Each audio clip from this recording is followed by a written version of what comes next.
Welcome back, everyone, to Roompact's ResEdChat podcast. If you're new to the show, every episode, our team of hosts brings you timely discussions on a variety of topics of interest to hired professionals who work in and with university housing, residence life, residential education. So this is another in our series that we like to do every year, highlighting our wonderful blogging team, diverse crew of professionals from all over the country writing on a variety of topics. So you may have hopefully seen their writing, but we kind of dig a little bit deeper, kind of get a little more personal touch to who they are, what they're writing about, and hopefully just kind of bridging some connections to keep the conversation going with our bloggers here. So, Abby, you are joining us. If you want to start us off, as we always do, just having a brief introduction of yourself and your professional background, and then we'll get on with the rest of our discussion. Great. Hi, my name's Abby Groth. I'm pleased to be here today on my very first podcast. This is an exciting moment for me. I am coming here from Lincoln, Nebraska, where I work at the University of Nebraska-Lincoln in residence life, particularly with our learning communities, our residential curriculum, and our academic partnerships, both within residence life, but also our broader housing program as well. I've been in this position since 2019. I made a hard left in my career from the world of art museums and art education. My formal educational background is in art history, so I made the jump over to student affairs about 3 months before COVID, and then had a very weird first year in this world, and haven't really looked back ever since. It has really become a new professional home for me that I hadn't been expecting in my life, but it has worked out really well.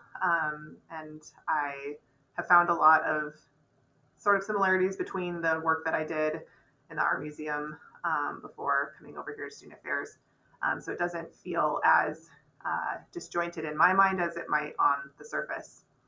So that's where I'm coming from today. That's great. Yeah, I appreciate you sharing that. And it's kind of, I'm just naturally curious, I guess, of just sort of what drew you into this world. Because I feel like sometimes a lot of people, it's like you either start here or you kind of never come here kind of thing of like people being, an RA or whatever else. So like, do you have any of that part of your background or was there, what drew you in, I guess? Because I think it could be if you were interested in working at an institution, there could have been a lot of ways to do that. So what was maybe that kind of like initial germ of the idea that sort of pulled you into residence life?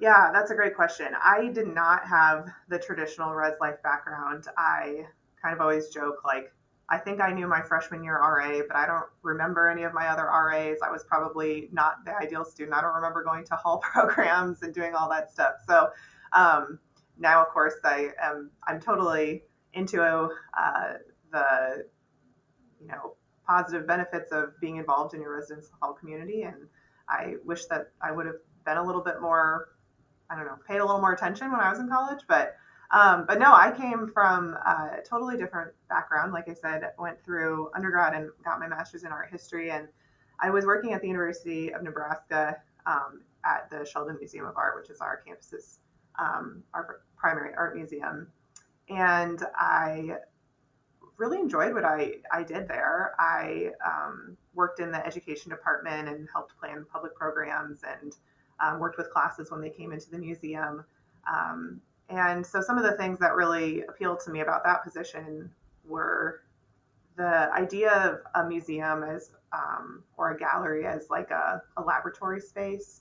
So it's more of an informal learning environment, but still an environment where students are really getting a chance to explore important skills like critical thinking and seeing things from other perspectives and understanding social or cultural moments through a different lens. And maybe in a way, because they're faced with these, visual prompts in a way that they wouldn't necessarily experience in the classroom on a regular basis. So that idea of like gallery as laboratory really appealed to me. And I think there's a mix of like practical considerations and larger life fulfillment considerations that drew me to start looking at other positions on campus. One of the main things that I sort of felt didn't get as fulfilled in my job at the museum is that we would have classes come, we'd work with them, but then the students would leave and I wouldn't necessarily get to see them again. So that long-term relationship building wasn't built into my position there. And so that was something I was really interested in pursuing. And learning communities was it was an assistant director of learning communities position that opened up, and I didn't really know what learning communities were, but after some digging, I learned more about the program, and I thought this seems like an avenue that I could I could pursue. I understand the concept that they're going for here of this like academic support system, social support system coming together.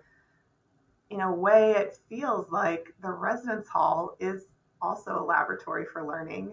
And so I kind of started to connect these dots in my head and yeah, sort of just went for it. I think some of it was just looking for something different. I had been in the museum for a few years and just wanted to try something new.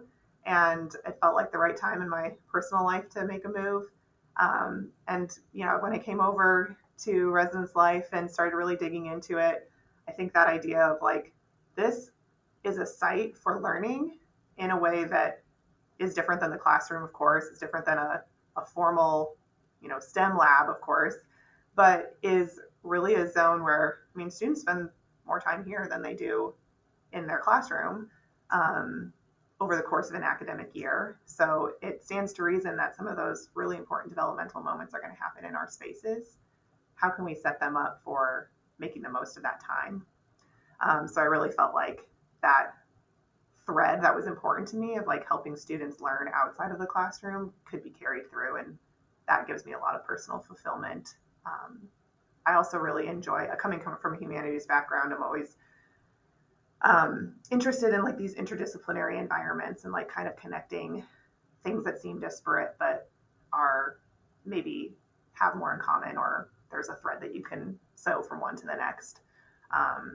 And with a learning community, that's something that happens a lot. Yeah, I appreciate you sharing that kind of full story and context and everything. 'Cause I do think it, perfectly sets up our topic of conversation today around, just examining the impact on uh, academic success and the academic experience of students, in the halls and everything. So we'll get to that in the moment. But we always like to ask too. You're on the blogging team.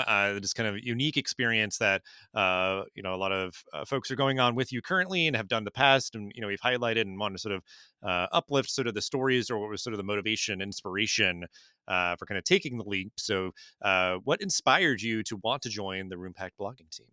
Roompact is a pretty new software to me. We at our institution here at UNL, we just started using Roompact in the fall of 2024. Um, but I was part of a small team that was investigating some different options for basically like community management softwares. And so we demoed with a couple of different companies, and it pretty quickly became clear that Roompact was going to be the tool to solve. No tool is perfect, but it got as close as possible to solving pretty much every problem and everything that we wanted to be tracking and managing online.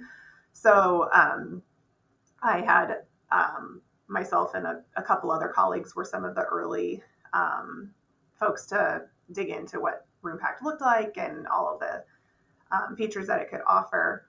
So I feel like even before it was brought to our full department, I had a good sense of what it could do and the strength that it could provide to our team. And because I am in my role, I shepherd our residential curriculum and really help do a lot of the work behind the scenes for some of our assessment projects. I probably am one of the people that has the most at stake when it comes to Roompact. Like my work is easy if the data is good and people are using it appropriately. So I really felt invested heavily from a early stage. So in terms of joining the blogging team, I thought this is a great opportunity to kind of remain involved with a company that has, thus far provided a really interesting experience, like bringing our university on board and setting us up for success. And I was really impressed with that whole process. And then I also just saw this as a great professional development experience for myself. Um, it's like really easy to let professional development sort of fall to the bottom of the to-do list. I think everyone in student affairs has said that at one point or another that, oh, I mean to do this or that, or, I want to be the type of person that reads a peer-reviewed article every week or listens to all these podcasts or takes online classes, watches the webinars, and it's just easy for that kind of stuff to fall off the to-do list when you have a million other things knocking at your door. So I felt like this was a good way to kind of keep myself on like a regular schedule, because I knew that if I was going to be writing a blog post, then there's probably going to be some amount of like homework or research or at least just like brushing up on some ideas. So it felt like a great way to kind of like dovetail my professional development with staying involved with uh, an organization that felt really relevant to what I'm doing on a day-to-day basis. Yeah, and I think that's a great way to kind of approach something like this, because there is like the aspect of, yeah, like doing sort of your prep work and kind of pulling together things for each piece of writing, but then even kind of the uh, to teach is to learn twice kind of thing of like, okay, if I have to like coherently put all this together, that sort of like reinforces learning. And yeah, like there kind of being like a sense of obligation following through, and kind of meeting the commitment that you're making, and all of those I think being kind of uh, good kind of pillars that would uplift, yeah, like it not being something that just sort of slides away and doesn't get prioritized. But and yeah, I mean, I think it has always just been enjoyable for me and the experiences that I've had like that. Yeah, get closer to an organization and those folks there and what they're doing and the impact they're making, and so there's other kind of tertiary benefits as well. But again, our topic here broadly about academic success, I think something that you kind of uplifting as a point of conversation here. And I think certainly, yeah, you're going on your own learning journey through this experience, and that we obviously are, through residential curriculums and everything, wanting to support student learning. But I don't think we've really kind of strongly had a specific episode yet that is really tethered to, okay, well, the students are here taking their courses, pursuing their degree. Like, we want to be, not detrimental to that. We want to be in service of that, because it's like, things in kind of the student affairs world. I think there's like, there can be probably naysayers where it's like, oh, okay, you just got to have pizza parties all the time or something or whatever, like the students are really studying all the time. So I think, we're going to kind of go on both sides of the coin here of talking about, how residential life can support academic success, and the things that either, I guess, can either hinder it, or maybe just aren't as effective, as impacting sort of supporting academic success. So we'll start on the positive side. And I think what you're alluding to of certainly, the kind of top of the kind of pile here is like living learning communities is just a classic sort of method here. So we can certainly elaborate on that more. And we've explored it before on the show, but like, what are the ways that you have seen residential life supporting students' academic success? Yeah, I think I'd be remiss if I didn't start with learning communities. I maybe won't go super into depth because that's probably a topic that's been explored in some other podcasts more in depth. But one of the features of University of Nebraska's learning community program that I really believe adds to the success of our program here is our peer mentor staff. Um, so our learning communities each have faculty and staff sponsors in the department that's associated with the topic of the learning community, and then peer mentors associated with that community as well. So students are receiving support from a couple different levels. They're receiving that professional support from a faculty or staff who are experts in the field and are really ingrained in the opportunities available through their academic department and can open up students to their own professional networks, provide a lot of valuable advice in terms of career development or exploration, especially for first year students. And all of our learning communities at Nebraska are first year student communities.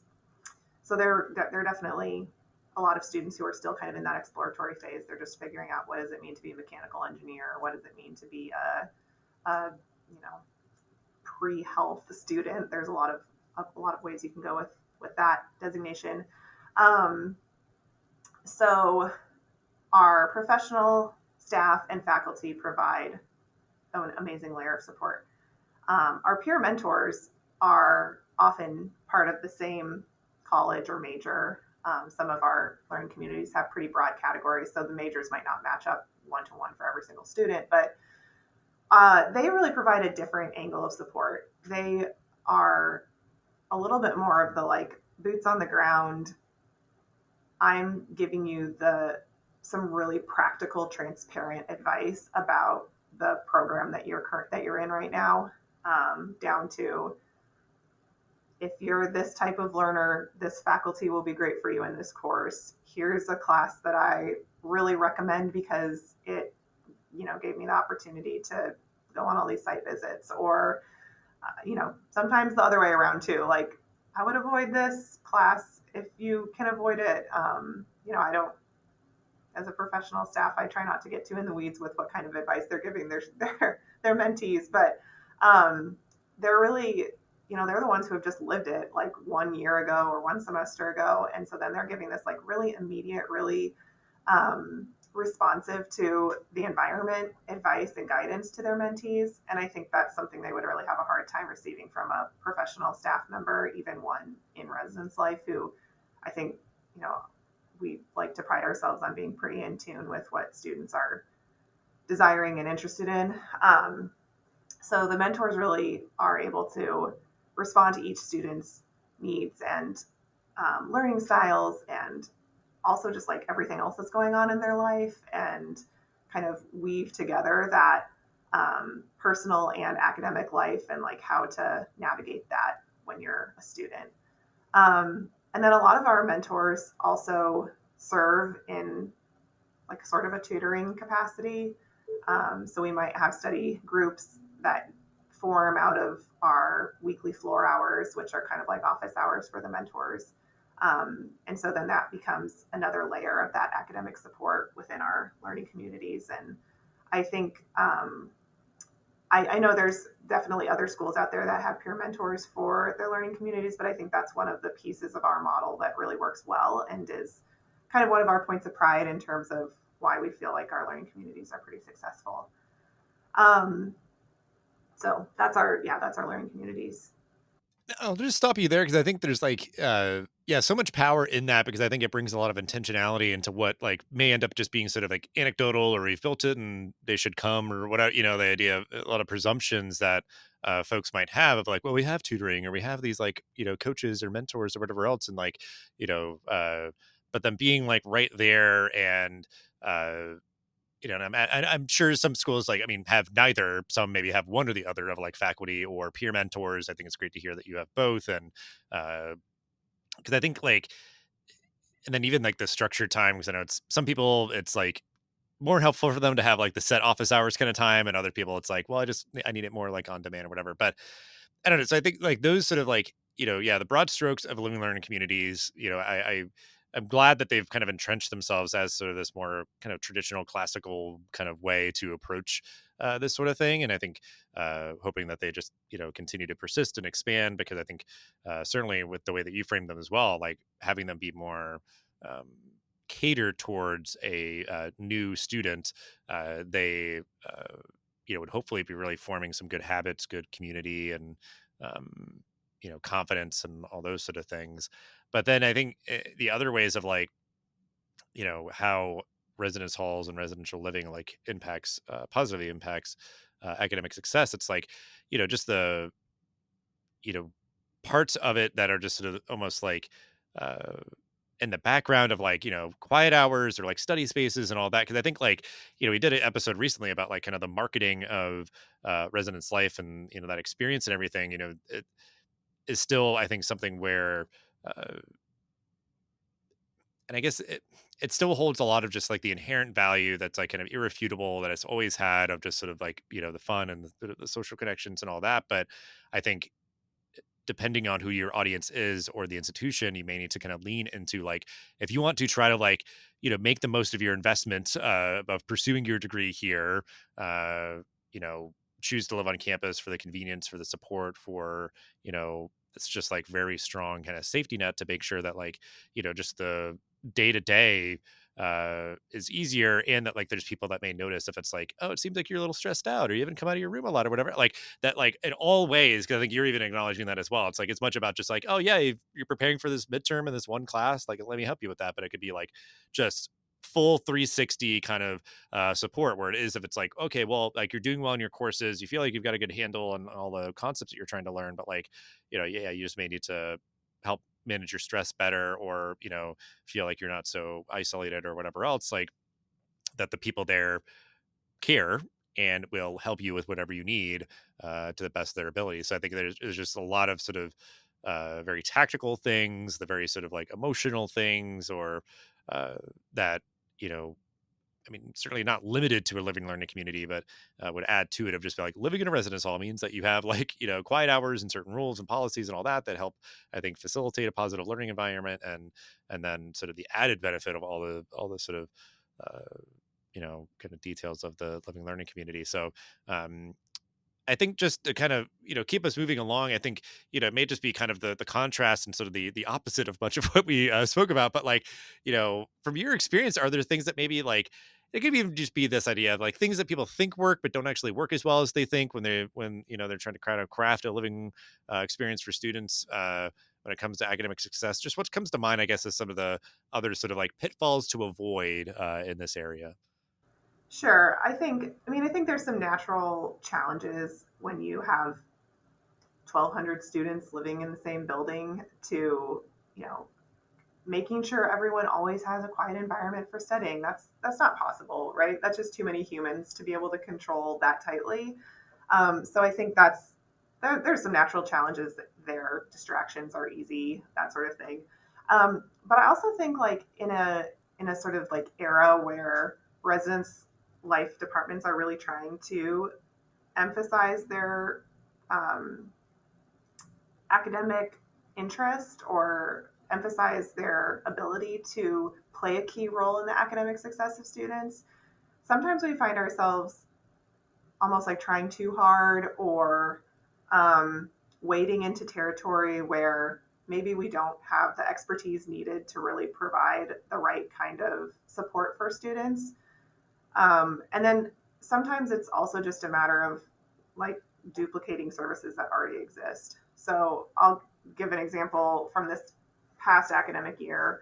Um, we had a couple of student staff that we wanted to hire as peer mentors, but we had too many, and so we thought, well, maybe we could hire them as tutors. We could just have sort of this general learning community tutoring program where these students are, I think both of them were from engineering, so they had the skills to be able to tutor in like chem and physics and math and some of the key courses that a lot of our first year students take.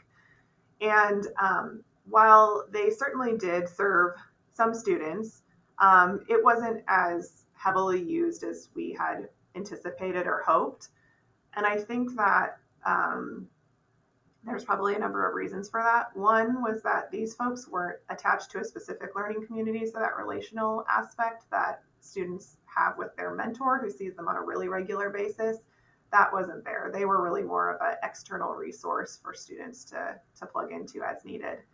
But also, I think our tutoring centers on campus are really strong. And so our students were probably more likely to just go to the actual chem resource center or the actual math resource center on campus, even though they were in a different building all the way across campus. Um, we kind of thought maybe the convenience factor would trump the desire to have to truck across campus. Um, but I think in the end, students saw that as maybe like the more reliable, trustworthy, relevant source for their tutoring services. So, kind of in reflection on that whole effort, what I learned is that while we wanted to be able to offer this service, it was already being offered on campus in a really successful manner. And we don't have to do everything. So we don't have to try to recreate the wheel in-house just to say that we have it in-house. So that kind of struck me as one thing that and I'm not sure it's a hindrance of academic success, but maybe just like something that didn't work as well as we thought it would, um, for our particular campus, because we do have some really strong tutoring centers in the departments in the colleges.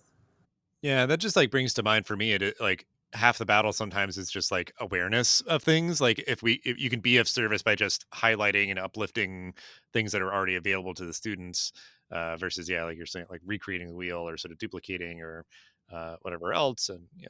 Yeah, and I think like those the tutoring services on campus have really improved over like the last few years too. So students are more willing to go to them. I it maybe had when I first started in this job, I heard more mixed reviews on whether those centers were really the most valuable to students, and I think they've gotten a lot better. At least, and this that's all hearsay, so that's mostly just like our students' feedback, anecdotally. But it feels like now, whatever they're doing right now is working well, and so that we don't need to try to do what they're already doing really well. Yeah, and I think part of it is that examination of like, what is it about particular things that is most appealing? And it's like, okay, I would imagine, yeah, in a tutoring situation, you want the person who like knows it the best. So like credibility and sort of that sort of thing. Like it could be that idea of like, yeah, I got like 150% grade, in this course. So it's like, I know my stuff. I got all the extra credit and whatever else. You're like, oh my God, yeah, I want to get tutoring from you. Like, even though it's like, well, we got people like right here, they're ready to go, or whatever else, because I think certain things with, yeah, like a certain thing like with food or something could be like, hey, you could eat here right now for $2 or whatever. It's like, I don't know, it seems like weird, but it's like, oh, downtown there's this like super expensive place or whatever, like people would be like lined up out the door. Like there's like this value of maybe like exclusivity or whatever. Like it depends on what it is of like, how do I denote value of like that I'm going to get what I'm looking for or whatever else. And I think I mean, yeah, you obviously have to rely sometimes on sort of the anecdotal sort of experience of students, and maybe you can try to do some surveying or whatever else of like, to gather that information. But I think, yeah, there can be sort of pitfalls in the sense of just sort of like presumptions of just like, oh, I'm sure the convenience will be the most important thing. And it's like, oh, well, okay, maybe not. And that's, that idea of like not being so beholden to that and, you know, resources being limited. It's just like, well, if we're doing that, we can't do something else. So let's just like, we could scrap something if it's not working and just, pivot and go elsewhere. So I think that is just it's a good story to kind of highlight that dynamic. And because I think the only other things I could imagine in this area is kind of like, uh, I think some of what you're maybe kind of alluding to, but like, I mean, yeah, just sometimes the environment, and if you are almost like, because I think, yeah, you wouldn't want to be like overly punitive, because the idea of like, it's a lot of people, it's going to be hard to have it be like super quiet all the time. Like, we might need to really go for the more, severe and pervasive examples of like people, violating quiet hours or whatever. But then like, if you were over programming, and that could almost be sort of a distraction of just being like, well, we're doing all this like educational programming, we're really helping the living learning community, flourish or whatever else. It's like, yeah, but you're like pulling students away from like others, whatever, or like having a lot of distractions. You're creating the noise or whatever. Like, like that could just be that other pitfall is like trying to, and I've been, through this podcast, and I think just this sort of like paradigm shift from when like I was an RA of like, really being, a lot of departments being much more focused on trying to be more proactive, the intentional conversations, like one, kind of more one-on-one touch points and that sort of personal touch of things versus just being like, the more bigger programs, the better. It's like, well, we can be kind of building, just these very authentic, meaningful relationships with students. You could probably catch that they're feeling homesick. They're, struggling to keep up with everything and whatever else. And you can try to address those things early on versus it being just completely reactive of like, oh my gosh, I just flunked my midterm. What do I do? It's like, oh, well, I mean, we have tutors, we have all this stuff, whatever. It was like, well, it would have been great to be, checking in with that student prior to the midterm to make sure that they do well. And again, like, you can never guarantee all those things, but even just if it's like, oh, I've never spoken to the student, they're not freaking out because they failed a midterm, and now we're trying to like make up for that and also try to like, get to know them and build a relationship. It's like you hopefully be able to like prime the pump, a little bit better with these sort of things. I think that could be just another pitfall. Yeah. On that note, I think one thing that comes to mind for me is we have a campus wide uh, initiative called our Husker Student Power Survey. This goes out in the fourth week of the semester, and it's a very short survey of like 10 statements where students respond yes or no. So the statements might be things like, I um, am experiencing financial distress, or I'm worried about one or more of my classes. And then various departments on campus or units follow up with students who respond in the negative to those statements. But one of the questions is, I have found a friend at the university. And all of the students who say, no, I haven't found a friend, Residence Life does the direct one-to-one follow-up for that. And I think your point that you've kind of made a couple of times here is that academic success isn't just about going to class and getting an appropriate grade and moving on to the next course in the sequence to your degree. It's all these other things that are going on in someone's life that are going to affect whether they can actually do that academic thing well. And if a student is on campus and it's the fourth week of class and they haven't found a friend yet, they're like going to have a lot on their mind that isn't giving them the time and space to commit to their academic work. And all of those other statements that they respond to in the survey as well, whether there's financial distress or whether there's accommodation concerns that haven't been talked about yet, or whether there's a feeling of I'm not belonging due to some identity group that I belong to.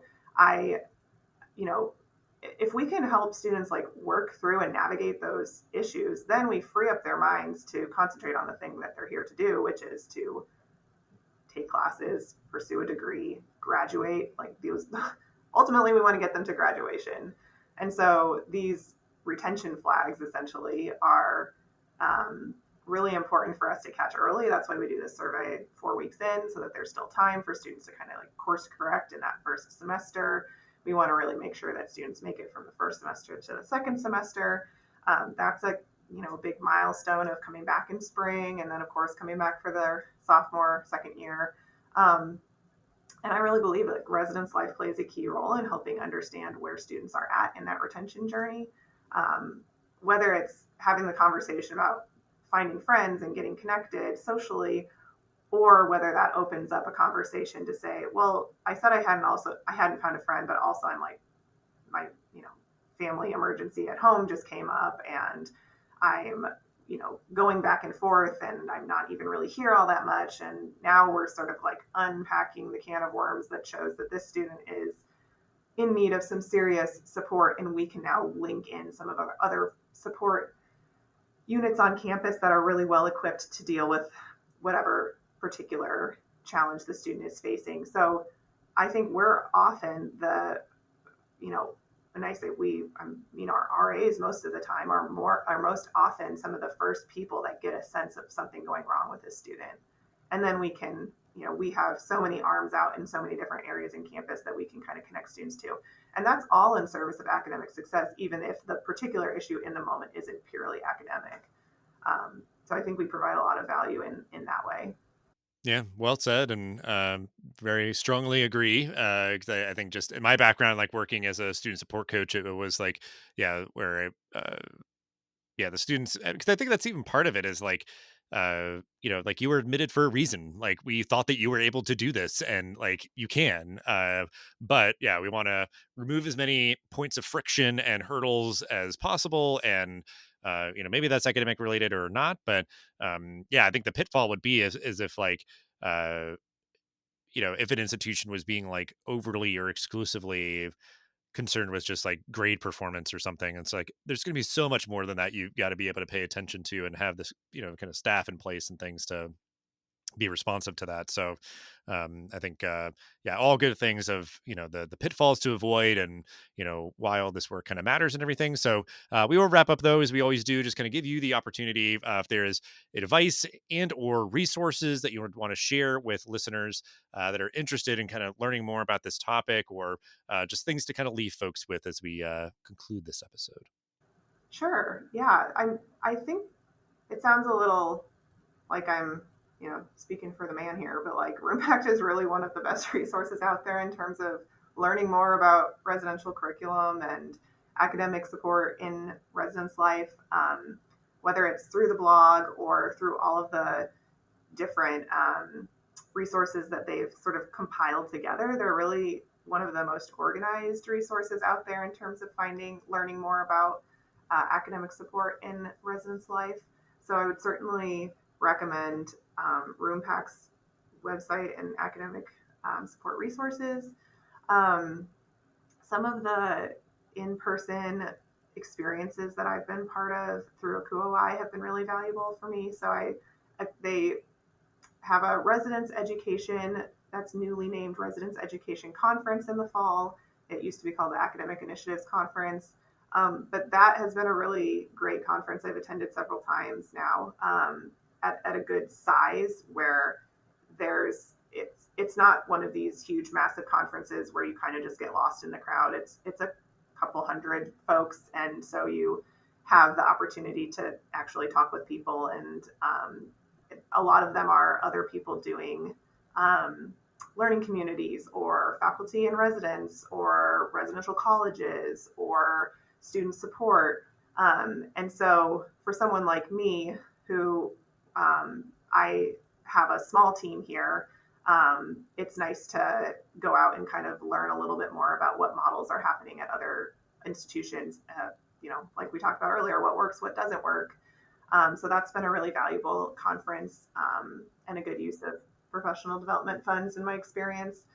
I'm also lucky to be plugged into the Big Ten housing officers network. So there's a living learning communities subgroup in that network, which has been really wonderful to be part of. The last few years, we kind of have a rotating meeting in the fall at different campuses. And that's really nice to actually get to see other campuses.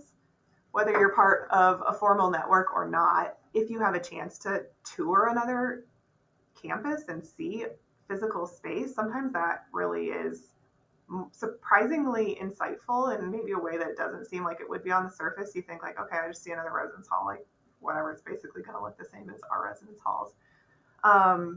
But sometimes it's as simple as like, yeah, we walked into the RA like lounge or staff area, and I saw this sign on the wall that had a like kind of 10 commandments of the RA, and like that was really interesting, and I took a picture of it and then took it back or whatever. So sometimes it's just like the little things that you observe and pick up that spark some interesting ideas for being at home. So I guess that's a plug for if you get a chance to go on a field trip, or create a field trip for yourself. If you have another campus nearby, and reach out and say, hey, it's summertime, like, can I go over and just like get a tour of your spaces? I'd love to see what they look like. Most people are open to that kind of thing. So those kind of like informal networks, I think, are really, really helpful as well. I just learned so much from the people that I work with too. So probably more than any like formal resource. I'm not reading academic journals on a daily basis, so I would be disingenuous to say like, oh, go read this or that, in-depth research. I just learn a lot from the people that I talk to. So that's kind of my biggest piece of advice, I think.